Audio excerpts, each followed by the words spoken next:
Buenas noches, amigos y amigas. En primer lugar, encantados de reencontrarnos con ustedes. Las disculpas del caso que estamos saliendo con algunos minutos de retraso. ¿Cómo estás? Muy buenas noches, Cristian. Buenas noches con todos, con todas. Transmitimos con unos minutos de diferido, lo cual no es nuestra costumbre, debido a que hay inestabilidad en el sistema de Internet. No sé si es por el tema que queremos abordar, que conspira contra nosotros, siendo ya muy mal pensados, o simplemente es una infeliz anécdota que no ha pasado en todas estas temporadas que hemos tenido del exitoso contacto legal con todo el apoyo que nos brinda la facultad y todos nuestros técnicos. Eh, Sin embargo, ha sucedido esto, así que bueno, sigamos para adelante con estos minutos de diferido, porque el tema que queremos tratar es un tema muy, muy interesante y que viene de la mano, si se toma con responsabilidad, de grandes cambios para nuestra legislación y la forma como vemos las cosas con relación a la comunidad LGTBIQ+, y es el caso del Olivera Fuentes contra el Perú. Sí, de Cristian, hecho, para ponernos un poco en contexto, todos sabemos que en la Constitución está recogido el principio de igualdad y no discriminación.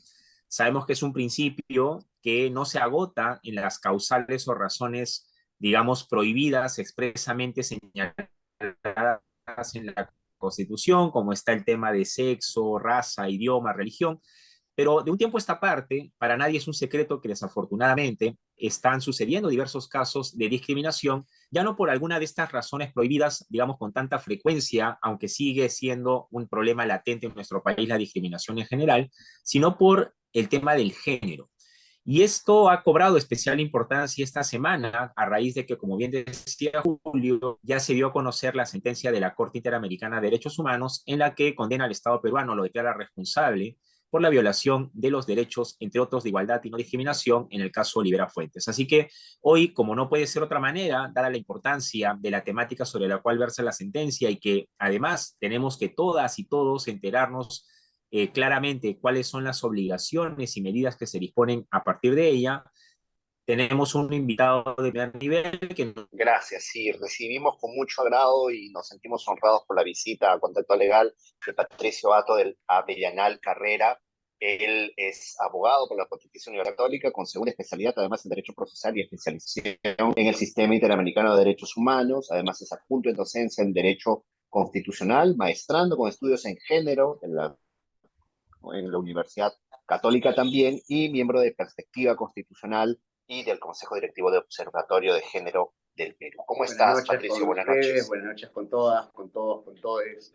Es un gusto estar acá compartiendo este espacio para poder discutir un poco contenidos de esta sentencia y, bueno, aclarar algunos contenidos para efectos de qué es lo que se nos viene. No solamente al Perú, sino porque estamos hablando de una sentencia de la Corte Interamericana que va a tener una repercusión también para toda la Sí, en región, efecto. ¿no? Así que, y bienvenido al debate. Bueno, muchas gracias. Digamos, para ubicarnos un poco, para hacer una contextualización, ¿podrías referirnos en principio los hechos del caso que pasó en este supermercado hace muchos años ya, 19, ¿no? En el año 2004. ¿Podrías referirnos esto para tener el contexto claro del que hablamos de la violación de la identidad de género y demás? Sí, a ver, ¿no? La primera demanda que se hace ante el Indecopi es del mes de octubre del 2004, pero los hechos se dan obviamente antes y de alguna manera tienen más o menos la siguiente secuencia, ¿no? El señor Olivera decide entrar a, en ese entonces, este establecimiento llamado Santa Isabel, que al día de hoy ya no existe, ¿no? Y entonces es justamente al local de Santa Isabel del distrito de San Miguel, ¿no? Compran unos productos y deciden consumirlos en una cafetería que está al lado de justamente del establecimiento, pero que forma parte del establecimiento de Santa Isabel, ¿no? Eh, Ellos deciden sentarse juntos, consumir los productos que habían comprado y al sentarse juntos también estaban compartiendo unos poemas que su pareja le estaba mostrando y los estaban leyendo. Digamos que no había ninguna acción en particular que llamara la atención en principio. Sin embargo, acto seguido aparece un miembro de seguridad del establecimiento y les dice que justamente una cliente se había quejado porque obviamente ella estaba también en la zona de cafetería, pero al lado también estaba la zona de juegos de los niños, de menores de edad. Y entonces que ella se sentía muy incómoda de tener que ver, digamos que los despliegues de afecto de personas del mismo sexo y que por favor pedían que se salgan con estas, digamos que muestras de afecto, ¿no? Ellos pues se quejaron, no estaban de acuerdo con lo que les estaban señalando. Acto seguido aparecen tres, tres efectivos más y no es la encargada de seguridad, sino me parece que es la gerente de ese local, La administradora, sí. ¿no? Y entonces les dicen, ¿no? Justamente que pues es parte, digamos que de la política de la empresa el hecho de que este tipo de despliegue de afectos no se hagan y que si que ellos querían continuar en ese espacio de la cafetería, número uno, tenían que consumir algo directamente de la cafetería y número dos, tenían que detener cualquier despliegue entre él y su pareja, ¿no? En un momento, digamos que dentro de esta discusión, uno de los miembros de seguridad trató de agarrar del brazo al señor Olivera, pero él lo esquiva y entonces, digamos que hubo un momento de tensión, de nuevo hablaron con los efectivos, compraron en la cafetería productos, se quedaron un tiempo más y de ahí el señor Olivera se acerca a la administradora y le entrega su tarjeta porque el señor Olivera era vocero del mall, ¿no? Y entonces le dice, va a escuchar de aquí pronto, ¿no? Entonces, ese es el contexto en el que se da. Luego, esto ha sido discutido porque además de ser vocero de Demos, ¿no? Que es una ONG que justamente ve derechos de las mujeres, derechos de la población LGTBIQ+, ¿no? Y entonces decidieron hacer días después una manifestación frente al local y también días después un miembro de la, ¿No? porque colocan un comunicado a raíz de esta manifestación, se le acerca al señor Olivera y le pide que Hacer un reportaje, me parece. que justamente a hacer un reportaje, ¿no? Y además lo que tratan de hacer es que, digamos, que vayan digamos, que a otros establecimientos de otras cadenas, hacer este despliegue de afecto para ver si es que realmente es una situación generalizada o si es una política particularmente de Santa Isabel. Entonces, esos son los hechos, digamos. Pero además también creo que hacen una prueba con una pareja heterosexual, ¿correcto? Sí, Para ver si la la reacción era la misma. es parte, justamente se da a raíz de este reportaje en donde se hace esta comparación, ¿no? Ambas personas se acercan a la cafetería, despliegan una suerte, digamos que los mismos despliegues de afecto, ¿no? Y se nota claramente pues que hay un trato diferenciado y De discriminatorio. acuerdo. Ahora, en este caso, mi querido Patricio, un poco ya entendiendo la problemática que da lugar a todo esto de lo que vamos a conversar el día de hoy, primero me gustaría que podamos precisar algunos conceptos, porque digamos que el tema de género no deja de generar también o de despertar ciertas reacciones en diversos sectores más conservadores que no entienden todavía cuál es en qué consiste en realidad el género, cuál es su diferencia con el sexo, por ejemplo. Quizá nos puedes ayudar a entender un poco mejor esto, qué cosa es el género, en qué se distingue del sexo. La categoría de sexo se entiende también hoy en día desde los estudios de género como una categoría que debe ser vista como un espectro. ¿Por qué? Porque esta idea binaria no es del todo cierta porque existen personas que nacen con distintos, digamos que con distintos elementos sexuales al nacer. O sea, estamos hablando de los intersexuales, ¿no? Lamentablemente no se conoce mucho la situación de las personas intersexuales porque obviamente a la hora de nacer muchas veces son operados quirúrgicamente y sometidos a tratamientos hormonales. Entonces, digamos que las tragedias de la población intersexual vienen mucho después cuando, digamos que las hormonas naturales empiezan a hacer efecto en el mismo cuerpo y se entiende que hay una suerte de disforia que no, uno no se entiende o uno no se percibe a sí mismo como el, digamos que de acuerdo al sexo que fue asignado al nacer, ¿no? Si se quiere poner en esos términos, ¿no? Entonces, cuando hablamos de género, no estamos hablando del, digamos que no estamos hablando de básicamente, digamos que la correspondencia que podría uno tener entre el sexo con el que uno nace, sino que con cómo es que uno se siente, cómo es que uno se percibe, ¿no? Y entonces ahí tenemos una idea de autopercepción por un lado y por otro lado eso, temas como la orientación sexual que tiene que ver con al más de cómo es que yo me percibo, con quién yo me atraigo y aparte de eso tenemos conceptos como expresión de género que tiene que ver con cómo es que yo me expreso frente a los demás, ¿no? Entonces, digamos que la categoría de género, cuando empezamos a ver, se empieza a desarrollar de distintas, digamos que subcategorías para poder ver de qué estamos hablando. Y todas estas subcategorías, justamente la Corte Interamericana, a raíz del caso de Atalarripo, señala que están protegidas por el 1.1 de la Convención Americana. Bacán, bacán. Muy bien, muchísimas gracias, muy claro.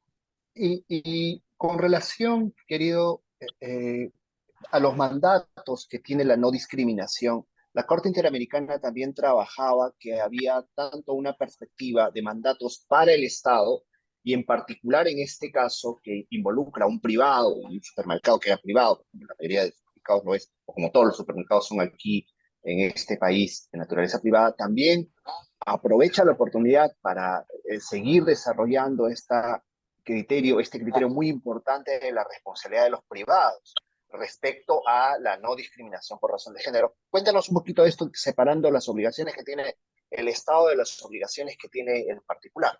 Sí, en efecto, la Corte en esta sentencia lo que señala justamente que hay dos tipos de responsabilidades. Por un lado, tenemos las responsabilidades justamente de los que ejerzan discriminación, eso por un lado, pero por otro lado hace hincapié en que las empresas tienen que respetar los derechos humanos y explica particularmente que este respeto a los derechos humanos se divide en dos. Por un lado, viene a tratarse de una obligación para efectos internos que tiene que ver con el respeto de los derechos humanos con los proveedores, con los trabajadores, con los colaboradores, ¿no? Entonces, para efectos internos, la empresa tiene la obligación de respetar derechos humanos y por otro lado está esta obligación de carácter externo que tiene que ver con digamos que la atención que tiene el establecimiento con sus consumidores, con las personas que entran y consumen y compran, ¿no? Y entonces ahí hay también este respeto de los derechos. De acuerdo. Ahora, yendo quizá más ya para que nuestro público entienda el contenido de la sentencia, hacíamos referencia de que este caso ha tomado 19 años a solución, incluye tanto lo administrativo, lo judicial y lo que ha ocurrido a nivel, digamos, supranacional con la Corte Interamericana.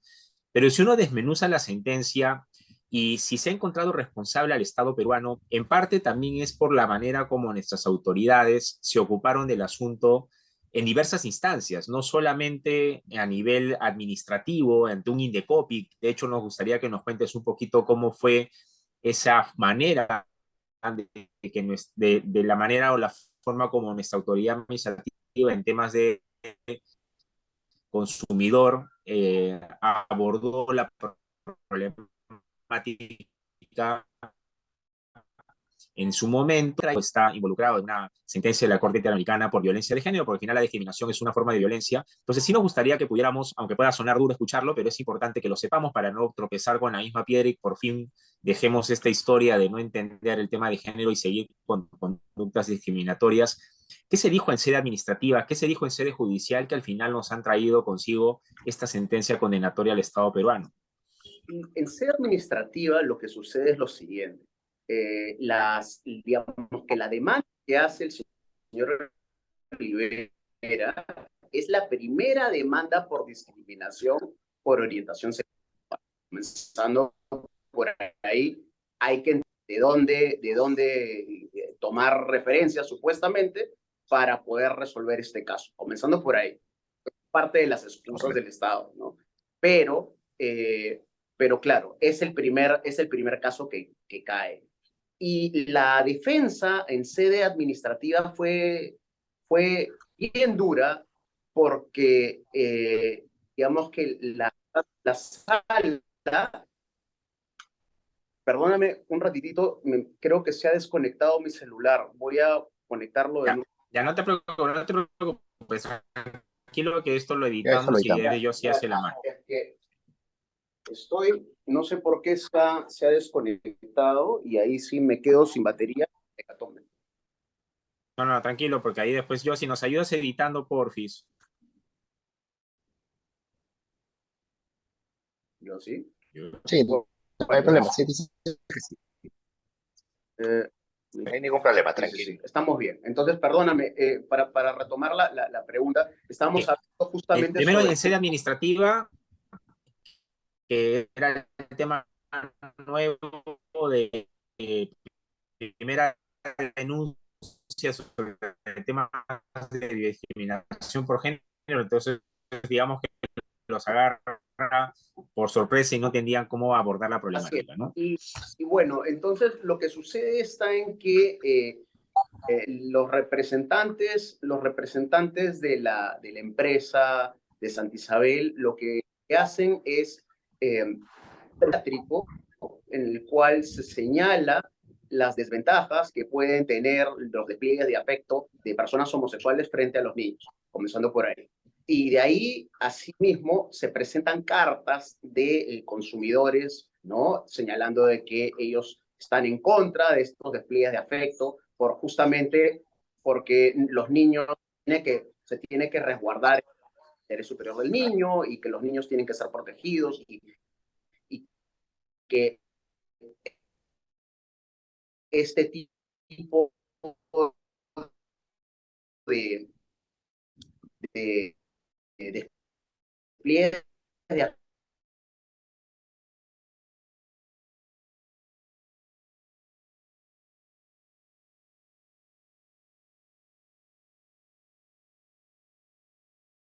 salen dos países para poder ver si es que hay una discusión al respecto, más bien consiguen en la misma línea, ¿no? Tratando de explicar si existieron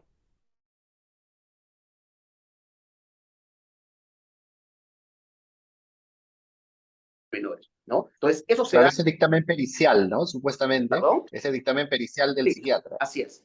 Entonces, tenemos las cartas, tenemos el perito por parte de la empresa, tenemos digamos que los informes médicos que son citados por la sala y esto crea esta verdad, esta noción de que, digamos, que el señor Olivera pues había ocurrido con digamos que con esta actitud que ponía en compromiso a los niños, ¿no? Bueno, Eso ahora, eso sucede. eso es en sede administrativa, ¿no? Eso es en sede administrativa. Ahora, pasamos un poquito como para hacer un poquito corta la historia para poder llegar a la parte de las medidas de reparación y otras obligaciones. ¿Cómo es que se analiza el tema? ¿Se maneja una perspectiva semejante? Sí, en principio se toma una posición similar pero se hace hincapié en la carga probatoria, ¿no? Se señala que, digamos, que el denunciante, en este caso el señor Olivera, no había llegado a probar de manera contundente que había sido sujeto a un trato discriminatorio, un trato diferenciado. Entonces, al no poder, a pesar de que él, aparte de su testimonio, había presentado distintos documentos, como por ejemplo el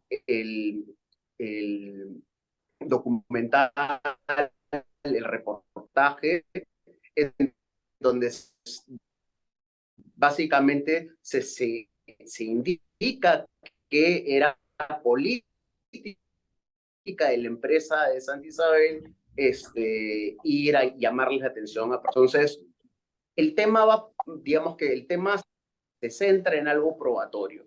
Y de ahí, digamos que el resto de la fundamentación tiene que ver con el interés superior del niño. Entonces, básicamente toman el discurso, ¿no? Toman el discurso que se ha consolidado a nivel administrativo y, digamos que confirman esto, ¿no? De que el interés superior del niño va sobre este tipo de actitudes que justamente pueden poner en peligro a la niñez, ¿no?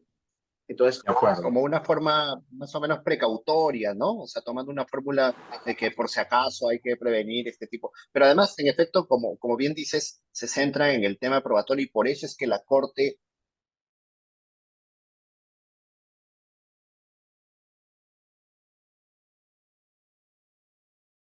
dice algo grande, y discúlpame que lo diga yo, pero que seguramente ya querías decirlo, te estoy cortando, te estoy cortando la mitad de la fiesta, pero que es la inversión de la carga de la prueba, ¿no?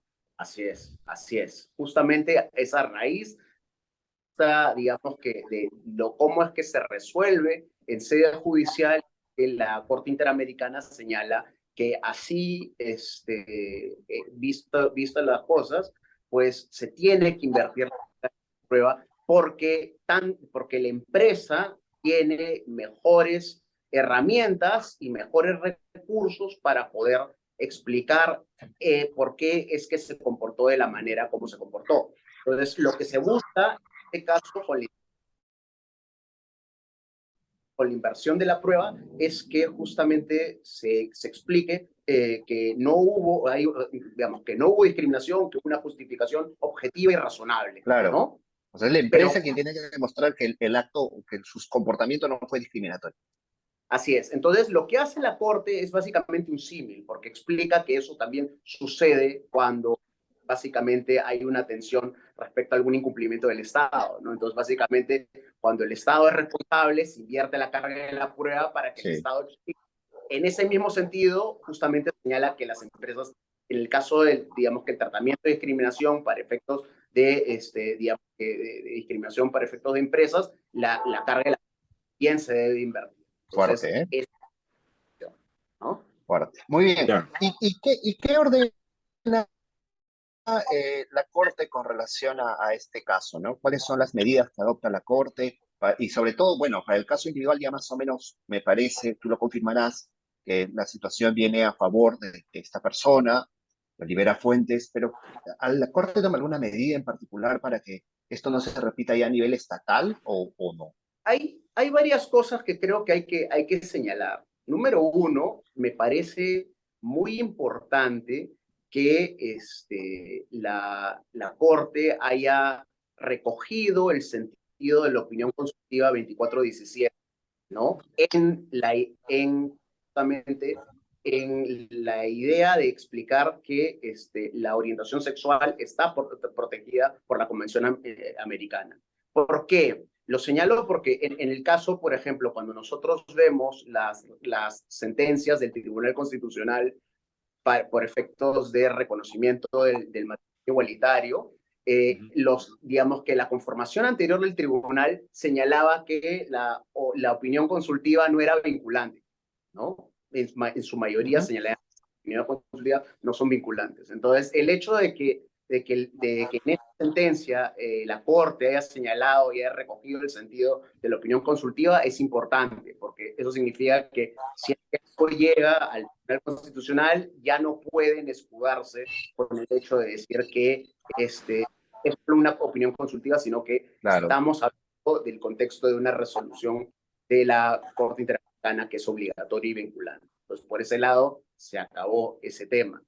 Por otro lado, para efectos de lo que son las reparaciones, y volver al tema que me habías indicado, hay varias cosas de las reparaciones. Uno tiene que señalar, eso es importante señalarlo. Entonces, no es que van a haber indemnizaciones millonarias, sino que van a haber indemnizaciones simbólicas, porque se va a entender que van a haber varias obligaciones. Entonces, básicamente lo que se quiere y lo que obliga realmente al Estado peruano es que generen las políticas públicas. Eso también es parte de lo que se señalaba en la opinión consultiva, pero ahora lo están poniendo como una reparación, ¿no?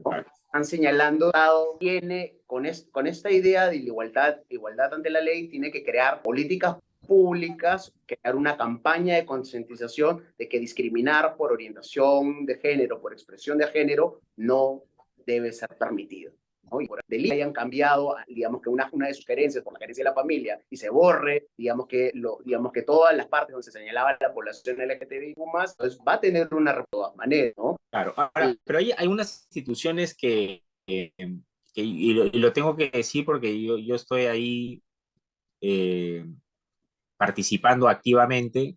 Por ejemplo, la Academia de la Magistratura ya está incorporando como parte de los cursos para los jueces, juezas, fiscales, los temas de género, ¿no? De hecho, por ejemplo, yo soy profesor principal para temas de jurisprudencia de la Corte Interamericana y la academia, por ejemplo, nos pide que incluyamos la mayoría, de ser posible, o buen número de sentencias vinculadas con los temas de violencia de género, violencia contra la mujer, por ejemplo, ¿no? Entonces, eso es importante mencionarlo porque sí, hay pues, no integrarla dentro de lo que implica aceptar a las personas con sus diferencias, con sus particularidades y demás, ¿no? Entonces, sí lo menciono porque, de hecho, en la sentencia comentábamos que a nivel de Poder Judicial también no es precisamente el mejor análisis que se ha hecho para temas de violencia de género, como parte de ello la discriminación, pero como la academia, estoy seguro que hay muchas más, el temperamento cambia, ¿no? Porque digamos que el Perú esté en el ojo de la tormenta nuevamente por un tema de violencia de género, tras Azul Rojas Marín y otros más, es como que ya deberíamos haber entendido que si no es porque, Algo claro, algo deberíamos haber deberíamos haber aprendido, ¿no? percibido. Después de todo esto, ¿no? Sí, Sí, bueno, o sea, no es así ningún es. secreto señalar que somos caseritos ante la Corte Interamericana, ¿no? El Mm. Perú nutre bastante la jurisprudencia de la Corte, ¿no? Lamentablemente es así.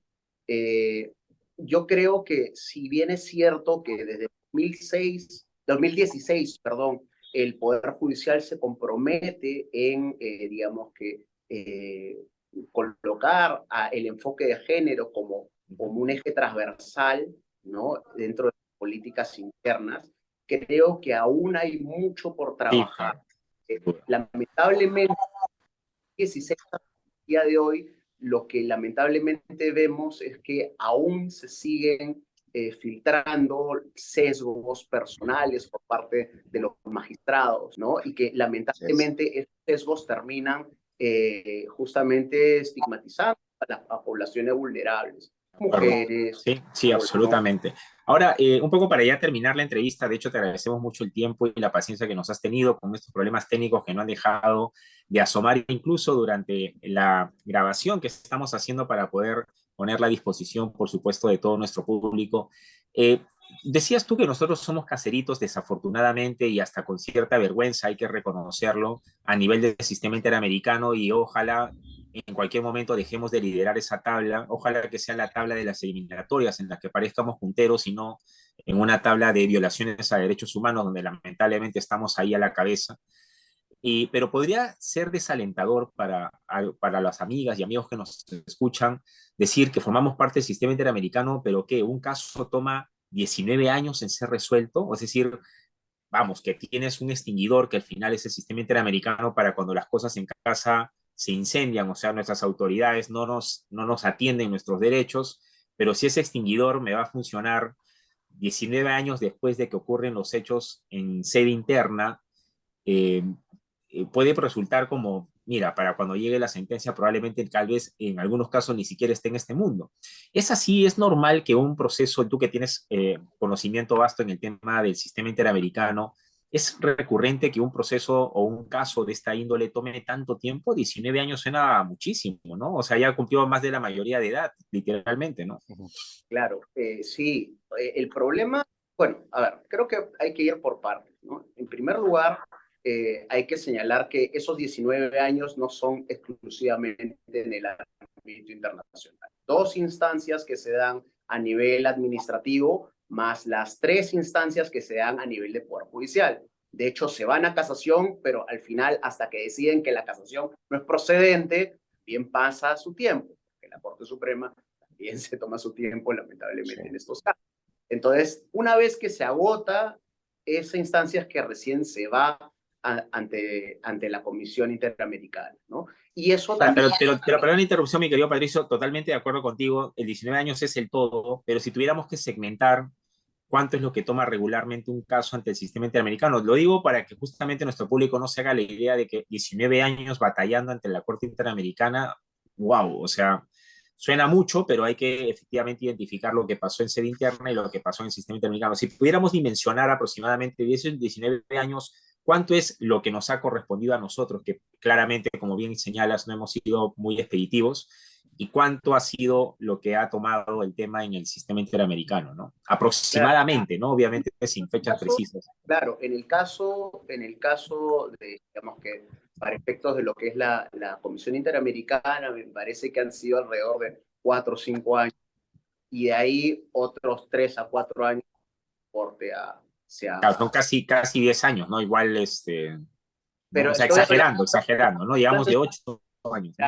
ahora, lo que tienes que tener en consideración al respecto es que el sistema interamericano, bien, o sea, muchas personas, yo me suscribo a ser un defensor y creo que es importante tenerlo porque hoy en día hay muchas voces que critican el sistema. Es importante señalar que este sistema pues requiere de varios recursos que lo dan los distintos estados, ¿no? Entonces, personas que entregan los recursos simplemente por quedar bien en la foto y estar y cumplir de alguna manera con los aportes, pero es cierto que los recursos tanto de la comisión como de la corte son limitados y eso hace que lamentablemente tengamos un sistema que no pueda ser expeditivo, ¿no? Podría ser más rápido si tuviera más personas, más rápido si tuviera más presupuesto, pero lamentablemente no se tiene, ¿no? Y obviamente a los estados pues no les gusta que les llamen la atención sobre vulneración de derechos humanos, con lo cual tampoco es que tengan incentivos para ampliar sus presupuestos,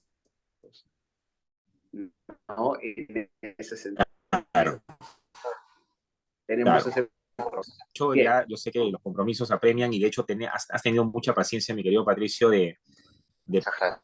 poder acompañarnos con todos estos problemas técnicos que nos han obligado a retenerte más del tiempo y esa flexibilidad y esa generosidad que has tenido de poder atender nuestras preguntas, que también son las preguntas del público, porque finalmente es un tema que para muchas o muchos todavía hay resistencias y mientras más se converse el tema, a lo mejor más lo podemos entender y más lo podemos aceptar e integrar como parte de nuestro día a día, porque finalmente es una realidad a la que en vez de sernos, seguir manteniéndonos ajenos a ella, tenemos que preguntarnos qué podemos hacer para contribuir a que estas personas, que siguen siendo por supuesto una minoría y además en situación permanente de vulnerabilidad, en algún momento dejen de serlo para que podamos realmente aceptar esa igualdad en su justa dimensión.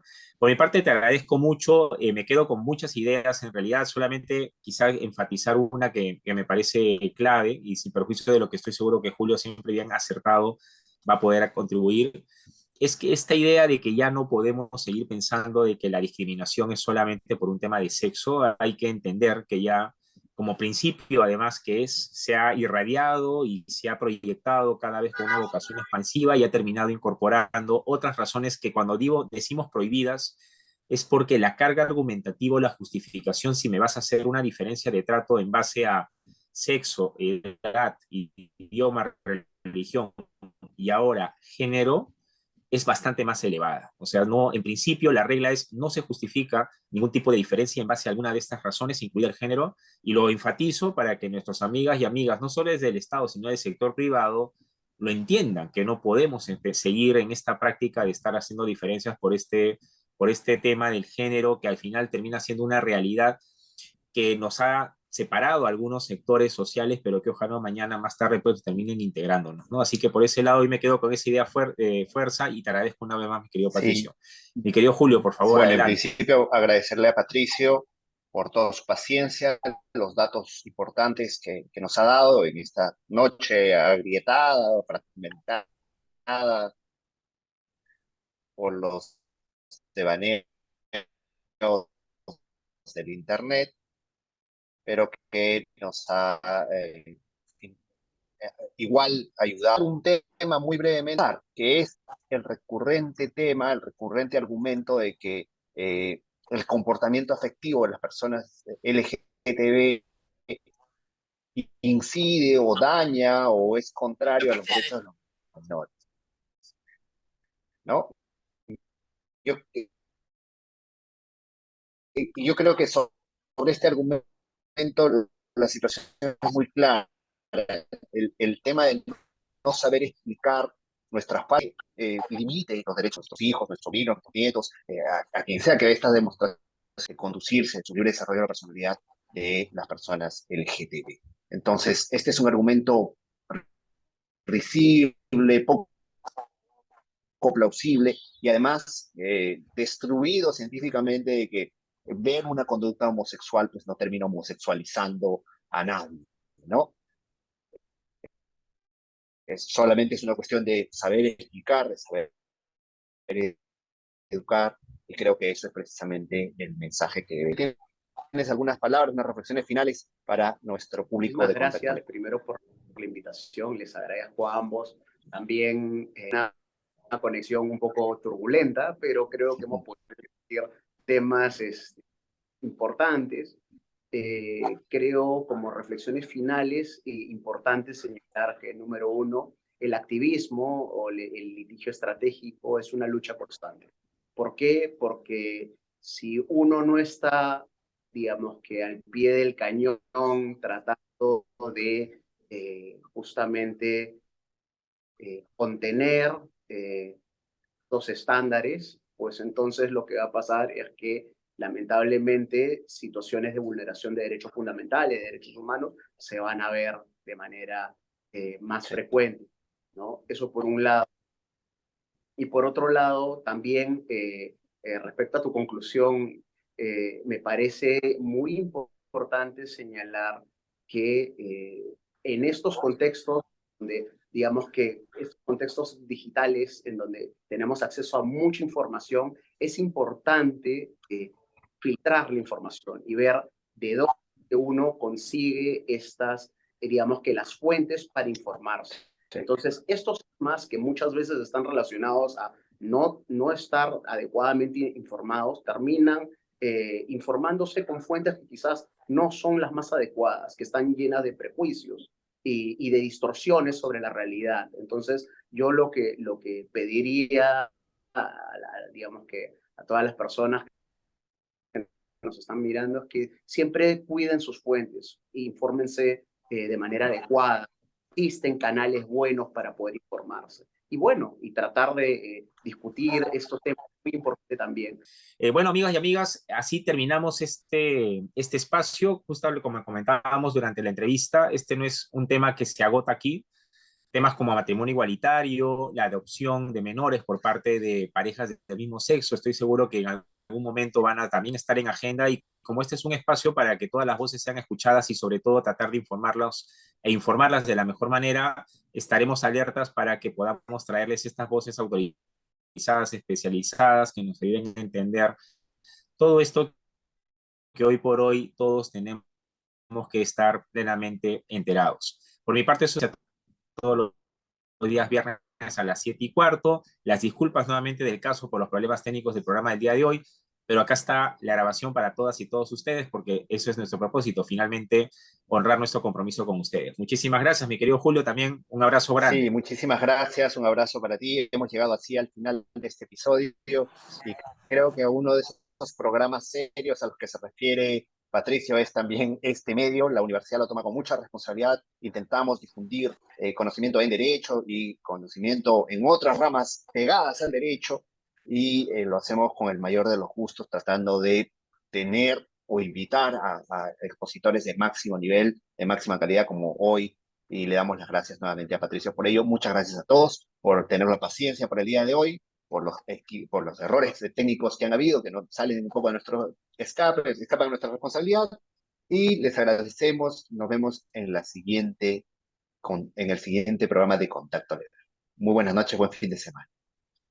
Adiós. Hasta luego, nos vemos. Chao, chao.